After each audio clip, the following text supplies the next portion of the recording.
नवीन पट्टनायक जी कि साधारणतः दलर नेता विधायक एमानकु नवीन मान भेटा भाग्य बोली अनेक दलर विधायक माने भावती अनेक विधायक कि से व्यक्तिगत भाव में सबू विधायक को डाकुंट बीजेडी कांग्रेस टू अधिक असंतोष जहाँ रवि जेना काली कहते से बहुत गुरुत्वपूर्ण प्रश्न। राज्यसभा निर्वाचन पाई बीजेडी तार सदस्य मान को हुई जारी करिछि। कांग्रेस मध्य तार 14 जन सदस्य को हुई जारी करिछि। बीजेपी तार सदस्य मान को हुई जारी करिनि हो तो करिबो आज करि पारे कारण राज्यसभा निर्वाचन पाई जो हुई जारी होछि तार मुख्य कथा हला जे राज्यसभा निर्वाचन में समस्त सदस्य आसी भोट देबे दलर सदस्य ता छड़ा दल जो अनुसार निर्देश देइछि जो प्रार्थी के जितेवाई जो प्रार्थी भोट देवाई तांकु भोट देबे कौन से अन्य 3 लाइन हुई पेटा गोटे दलर सदस्य मान को दिया जाइछि। यह हुई फेले मध्य यही हुई बल कौन सी विधानसभा सदस्यंकर सदस्य पद जीव नाही। एटा एंटी डिफेक्शन लॉ रो गोटे पार्ट में एंटी डिफेक्शन लॉ जोटा आपण जानचंती दल बदल आईन रे गोटे विधानसभार घटना बा लोकसभार घटना ये जो घटनाटी होची विधानसभा सदस्य मैंने भोट दौरान किंतु ये विधानसभार घटना नुह यहाँ को निर्वाचन कमिशन कराऊँ निर्वाचन विधानसभा सदस्य भोट दौरान किंतु ये लेजिस्लेटिव बिजनेस नुहे कारण दल आईन अनुसार दल आईन स्पीकर ही विचार करते दल आईन कंप्लेंट जो हम विचार करती कारण विधानसभा भितर ये घटना घटी किंतु ये घटनाटी विधानसभा परिसर में भोट दिया किंतु ये निर्वाचन कराऊँ निर्वाचन कमिशनर तांकर जो रिटर्निंग ऑफिसर अच्छी तेणु दल बदल आईन जो धारे आम लोक मैंने भावुंट ये सदस्यता पद चलीज सेटा नुहे किंतु 2002 पर पार्लियामेंट आईन नियम संशोधन कर राज्यसभा नियम संशोधन कर निर्वाचन व्यवस्था है जड़े सदस्य दल जो निर्देश देती से अनुसार से भोट दौरान ताकू देखापी दलर जो एजेंट रे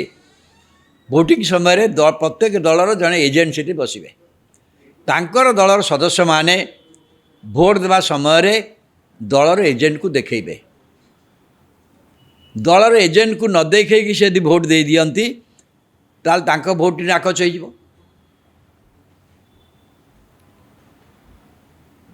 बा दलर एजेंट को बाहर जदि आउ क्या देखे देवे से भोट भी नाकच हो कि दलर एजेंट को जन जदि न देकी भोट देला ता भोट नाकट हो कि दलर एजेंट को देखेबे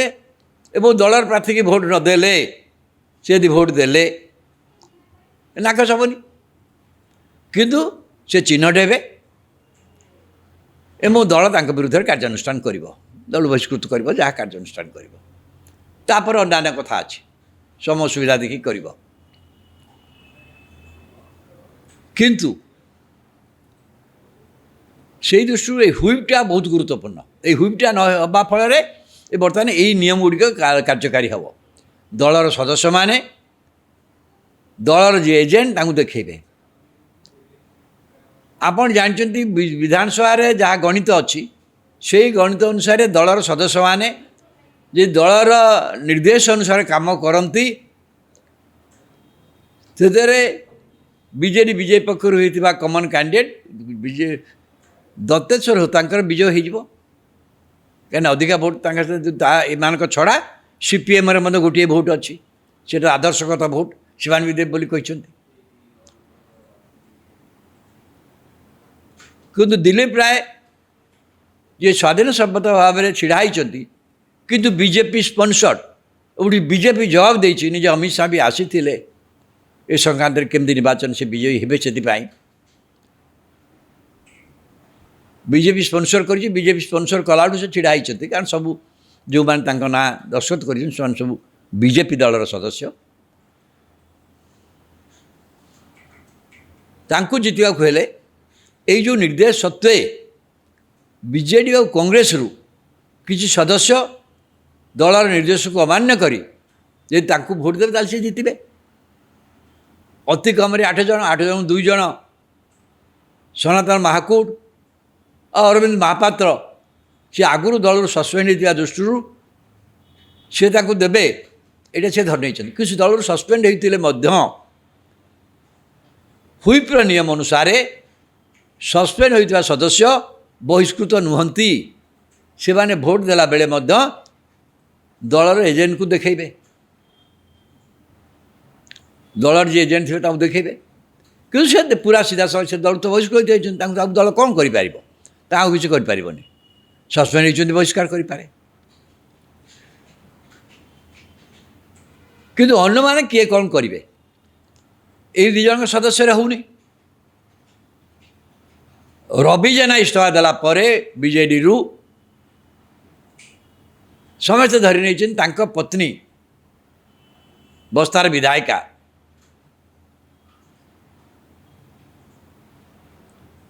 सी हुए तो बीजेपी की समर्थन करने दिलीप राय को भोट दे पारती यहाँ समझते बहुत धर नहीं जदिओ सी एक कथा कहूना जे कहूँ कहीं से जानते आगुरी कहीदे असुविधा हो सी कथा कहूना किंतु सी जदि देवे कारण तांकर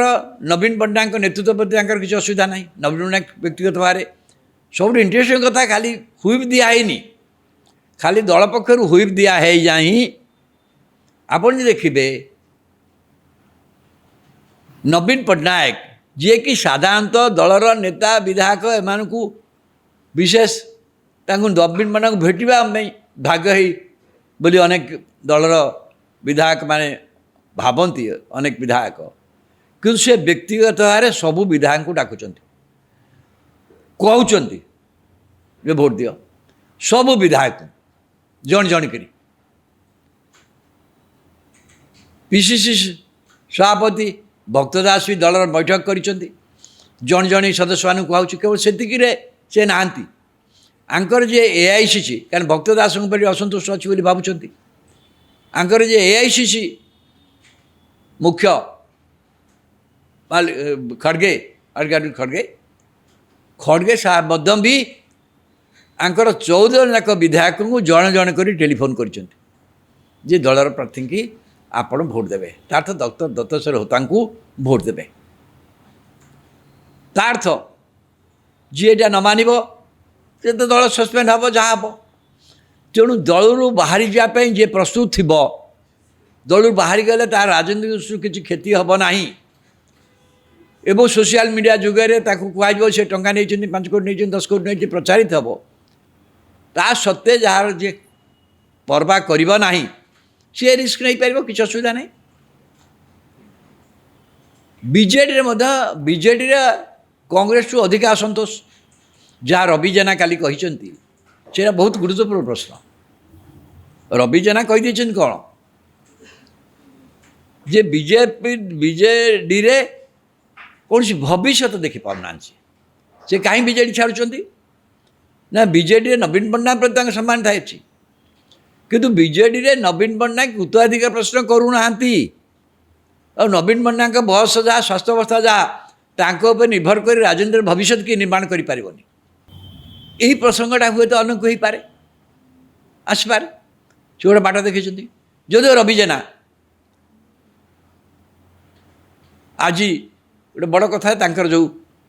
चिटफंड संक्रांत जो सीबीआई केस आज से हाजर होती हाइकोर्ट आज आउ अंतरीण आदेश कार्यानुष्ठान न करने आहरी मसे समय महलत देछि ये आ गोटे अधा किंतु कौशल कथा हूँ दल मान पक्षर जो चाप प्रत्येक विधायक उपर प्रत्येक विधायक को भेटिके जो कराऊँच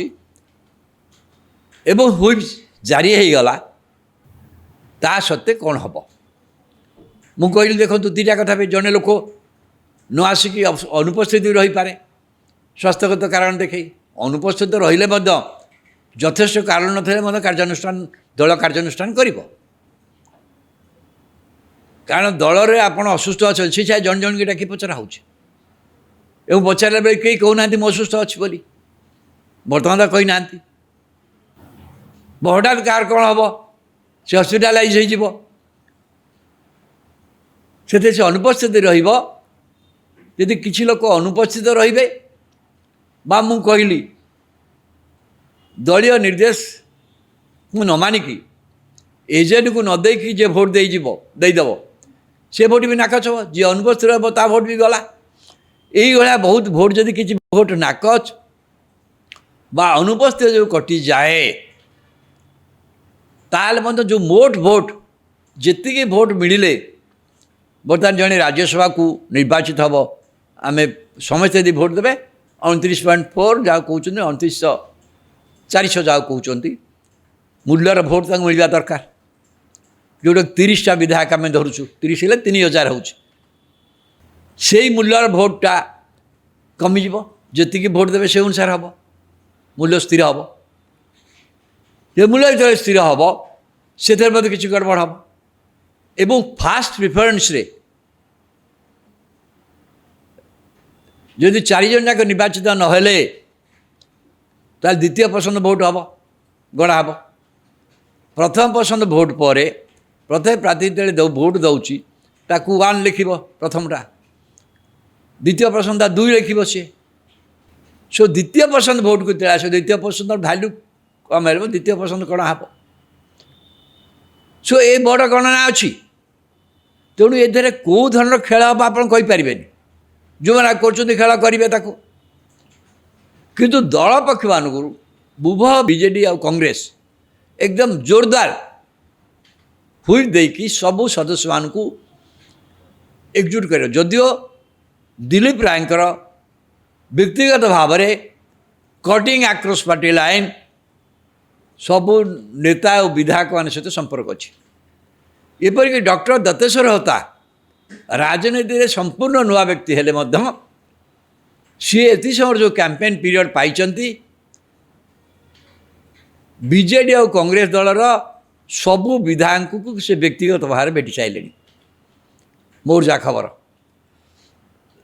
ସମ୍ପୃକ୍ତ ମିଶ୍ର ତ ନବୀନ ପଟ୍ଟନାୟକଙ୍କର ବ୍ୟକ୍ତିଗତ ସଚିବ ସିଏ ଭେଟୁଥିବେ ଏବଂ ଭେଟିବା ଭିତରେ ତାଙ୍କର ହୃଦୟ ହେଉଛି ତାଙ୍କୁ ସବୁ ବିଧାୟକମାନେ ପ୍ରତିଶ୍ରୁତି ଦେଉଛନ୍ତି। କିନ୍ତୁ ତା ସତ୍ତ୍ୱେ ମନେ ରଖିବାକୁ ପଡ଼ିବ ଏଇ ବିଜେଡ଼ି ଆଉ କଂଗ୍ରେସ ବିଧାୟକ ଭିତରୁ କିଛି ବିଧାୟକ ଯଦି ଦଳୀୟ ନିର୍ଦ୍ଦେଶ ନ ମାନିକି ଭୋଟ୍ ଦେବେ ତାହେଲେ ଯାଇ ଦିଲ୍ଲୀପ ରାୟ ନିର୍ବାଚିତ ହେବେ। ଆଇଦର ଅନୁପସ୍ଥିତ ରହିବେ, କାରଣ ହୁଇପ୍ରେ ଅଛି ଯେ ଆପଣଙ୍କୁ ଉପସ୍ଥିତ ରହିବାକୁ ପଡ଼ିବ, ବା ଦଳୀୟ ନିର୍ଦ୍ଦେଶ ନ ମାନିବେ ତାହେଲେ ଯାଇ ଦିଲ୍ଲୀପ ରାୟଙ୍କ ବିଜୟ ସମାନ। ଦିଲ୍ଲୀପ ରାୟ ପାଖରେ ଅଛି, ମୁଁ କହିଲି ସନାତନ ମହାକୁଡ଼ଙ୍କର ଭୋଟ୍ ଅଛି, ଇଭିନ୍ ବର୍ତ୍ତମାନ ଯଦି ବସ୍ତା ବିଧାୟକଙ୍କ ଭୋଟ୍କୁ ନ ଭାବି ତାହେଲେ ତାଙ୍କ ପାଖରେ ଆଉ 2-4ଟା ଭୋଟ୍ ଆହୁରି ତାଙ୍କୁ 5ଟା କି 6ଟା ଭୋଟ୍ ଯାହା ସଂଗ୍ରହ କରିବାକୁ ପଡ଼ିବ। ପ୍ରଫୁଲ୍ଲ ଅନେକ ସମୟ ପ୍ରଭାତ ବିଶ୍ୱାଳଙ୍କ କଥା କୁହାଯାଉଛି, ତାଙ୍କ ପୁତ୍ର ବିଧାୟକ ସେ ଦଳରୁ ବହିଷ୍କୃତ ହୋଇଛନ୍ତି। ପ୍ରଭାତ ତ୍ରିପାଠୀ ଦଳରୁ ବହିଷ୍କୃତ ହୋଇଛନ୍ତି, ତାଙ୍କ ପୁଅ କ'ଣ କରିବେ ସେ ବିଧାୟକ, ସେ କଥା ମଧ୍ୟ ଆଲୋଚିତ ହେଉଛି। ତା ଛଡ଼ା ଦିଲ୍ଲୀପ ରାୟଙ୍କ ବ୍ୟକ୍ତିଗତ ସମ୍ପର୍କ ଥିବା ବିଶେଷ ଭାବରେ ଅଛନ୍ତି, ଯେମିତି ସୁନ୍ଦରଗଡ଼ ଜିଲ୍ଲାର ସେ ଲୋକ, ସୁନ୍ଦରଗଡ଼ ଯେଉଁ ବିଧା ଭିତରେ ସେ କାହାକୁ ସେ ବ୍ୟକ୍ତିଗତ ସମ୍ପର୍କ କାହା ସାଥିରେ କ'ଣ ଅଛି ବା ଆଉ କାହା ସାଥିରେ ଅଛି। ଇଭିନ୍ କଂଗ୍ରେସ ଦଳର ମ୍ୟାକ୍ସିମମ୍ ଷ୍ଟ୍ରେଙ୍ଗଥ୍ ହେଉଛି ଅନଡିଭାଇଡେଡ଼ କୋରାପୁଟରେ, ମାଲକାନଗିରିରୁ ଆସିଛନ୍ତି ମଧ୍ୟ ବିଧାୟକ, ଏବଂ କେଉଁମାନଙ୍କ ସହିତ ଦିଲ୍ଲୀପ ରାୟ କିପରି ଯୋଗାଯୋଗରେ ଅଛନ୍ତି ସେଇଟା ମଧ୍ୟ ଗୁରୁତ୍ୱପୂର୍ଣ୍ଣ। ଏବଂ ସବୁ ବିଧାୟକ ସହିତ ଦିଲ୍ଲୀପ ରାୟ ମଧ୍ୟ ସିଏ ଡକ୍ଟର ଦତ୍ତେଶ୍ୱର ହୋତା ଭଳି ବ୍ୟକ୍ତିଗତ ଭାବରେ ସମସ୍ତଙ୍କୁ ଯାଇ ଭେଟୁଛନ୍ତି ମୁଁ କହିପାରିବି, କି ବ୍ୟକ୍ତିଗତ ଭାବରେ ଲୋକ ପଠାଇ ଟେଲିଫୋନ୍ ଯୋଗେ ସମସ୍ତଙ୍କ ସାଙ୍ଗରେ ସିଏ ଯୋଗାଯୋଗ କରିପାରିଛନ୍ତି। କିଏ କି କାହା ଜରିଆରେ କିଏ କାହା କଥା ବୁଝିବ ତାକୁ ମଧ୍ୟ ସେ ସିଦ୍ଧାନ୍ତ କରିଛନ୍ତି। ତେଣୁ ହୁଇପ୍ ସତ୍ତ୍ୱେ ଦଳୀୟ ନିର୍ଦ୍ଦେଶକୁ ନ ମାନିଲେ କିଛି ଯଦି ସଦସ୍ୟ ନ ମାନିବେ ତାହେଲେ ଦିଲ୍ଲୀପ ରାୟଙ୍କ ବିଜୟ ସମ୍ଭାବନା ଅଛି। ଯଦି ଦଳୀୟ ନିର୍ଦ୍ଦେଶ ମାନନ୍ତି, ଯଦି ଦଳୀୟ ନିର୍ଦ୍ଦେଶ ମଧ୍ୟ 3-4 ଜଣ ନ ମାନନ୍ତି ବାକି ଅନ୍ୟ ସମସ୍ତେ ମାନନ୍ତି ତାହେଲେ ମଧ୍ୟ ତରଫଦାର ଜିତିଯିବେ। ଦଳୀୟ ନିର୍ଦ୍ଦେଶକୁ ଯଦି 5-6 ଜଣ, ଅତି କମରେ 5-6 ଜଣ ଲୋକ ନ ମାନିବେ ତାହେଲେ ପରିସ୍ଥିତି ଭିନ୍ନ ହେବ। ମୁଁ କହିଲି ଦ୍ୱିତୀୟ ପସନ୍ଦକୁ ଆସିବ, ଫାର୍ଷ୍ଟ ପ୍ରିଫରେନ୍ସ କେହି ଜିତିପାରିବେନି, ପୁଣି ଆସିବ ଦ୍ୱିତୀୟ ପ୍ରିଫରେନ୍ସରେ ଏଗେନ୍ ଦିଲ୍ଲୀ ପାର୍ଟିଙ୍କ ଗୋଟେ ଆଡ଼ଭାଣ୍ଟେଜ୍ ଆସିବ, ଏସବୁ କଥା ରହିଛି। କିନ୍ତୁ ବିଜେପି ଶିବିର ଯେ ସମ୍ପୂର୍ଣ୍ଣ ସୁରକ୍ଷିତ, ଏଇଟା ବି ଅନେକ କହୁଛନ୍ତି ବିଜେପି ଶିବିର ବି ସୁରକ୍ଷିତ ନ ହୋଇପାରେ, କାରଣ ତାଙ୍କର MLA ଅଛନ୍ତି 78 MLA, 3 ଜଣ ଅଛନ୍ତି ଆସୋସିଏଟ୍ ମେମ୍ବର। ଏ 3 ଜଣ ଯାକ 82 ଜଣ କେତେ ସୁରକ୍ଷିତ ତା ନେଇ ମଧ୍ୟ ପ୍ରଶ୍ନ ଉଠୁଛି। ତାଙ୍କୁ ଯେ ଯୋଗାଯୋଗ ନ କରୁଥିବେ, ଯେମିତି ଡକ୍ଟର ଧୋତା ଯେମିତି କହିଲେ, ସିଏ ଜଣେ ଏଭଳି ଡାକ୍ତର, ସିଏ ହୁଏତ କାହାର ତାଙ୍କର ପେସେଣ୍ଟ ବି କିଏ ଥିବ, କାହାର ଆମେ ଜଣା ନାହିଁ କାହାକୁ। ଆମ ସୋ ଏଇସବୁ ଦୃଷ୍ଟିକୋଣରୁ କିଏ କାହାକୁ ଯୋଗାଯୋଗ କରୁଛି ଆମେ ଜାଣିନେ। କିନ୍ତୁ ଦଳୀୟ ହୁଇପ୍ ଯେଉଁ ହେଇଛି, ସେ ଦଳୀୟ ହୁଇପ୍କି ଅମାନ୍ୟ ନ କଲେ ଦିଲ୍ଲୀପ ରାୟ ଜିତିପାରିବେନି। କିନ୍ତୁ ମୋର ଧାରଣା ଦିଲ୍ଲୀପ ରାୟଙ୍କର ଯେଉଁ ପୂର୍ବ ଅଭିଜ୍ଞତା ଅଛି, ସେ ଯେଭଳି ଭାବରେ ଏଇ ନିର୍ବାଚନରେ ଆଗରୁ ଲଢ଼ିଛନ୍ତି 2002 କଥା, 2002 ବର୍ଷ ଏଇ ରେଷ୍ଟ୍ରିକ୍ସନ୍ ନଥିଲା, ବର୍ତ୍ତମାନ ରେଷ୍ଟ୍ରିକ୍ସନ୍ ଭଳିଆ, କିନ୍ତୁ ତାଙ୍କର ଗୋଟେ ଅଭିଜ୍ଞତା ଅଛି, ସେ ଅଭିଜ୍ଞତାକୁ ସେ ବ୍ୟବହାର କରିବେ। କ୍ରସ୍ ପାର୍ଟି କନେକ୍ସନ୍ ଅଛି। ଏବଂ ସବୁଠୁ ବଡ଼ କଥା, ବିଜେପି ଯେ ରାଜ୍ୟରେ ଶାସକ ଦଳ, ସିଏ ଗୋଟେ ଗ୍ୟାରେଣ୍ଟି ପ୍ରୋଭାଇଡ଼ କରୁଛି, ଯେଉଁମାନେ ରିସ୍କ ନେବେ ସେମାନଙ୍କ ପାଇଁ ପଲିଟିକାଲ ଗ୍ୟାରେଣ୍ଟି, ତାଙ୍କର ଯେଉଁ ଭବିଷ୍ୟତର ଗ୍ୟାରେଣ୍ଟି, ଏବଂ ବିଧାୟକ ଭାବରେ ଯଦି ସେ ରହିବେ ତାଙ୍କର ସମସ୍ତ ଦାୟିତ୍ୱ ମଧ୍ୟ, ଯେହେତୁ ରୁଲିଂ ପାର୍ଟି, ସେ ଦାୟିତ୍ୱ ମଧ୍ୟ ବହନ କରୁଛି। ଅର୍ଥ ଟଙ୍କା କାରବାର 5 କୋଟି 7 କୋଟି 10 କୋଟି ବାଦ, ଏଗୁଡ଼ା ପଲିଟିକାଲ କନସିଡରେସନରେ ବହୁତ କିଛି ନିଷ୍ପତ୍ତି ହେବ। ମୁଁ ଭାବୁଛି ହୁଇପ୍ ସେଇ ଦୃଷ୍ଟିରୁ ବହୁତ ଗୁରୁତ୍ୱପୂର୍ଣ୍ଣ।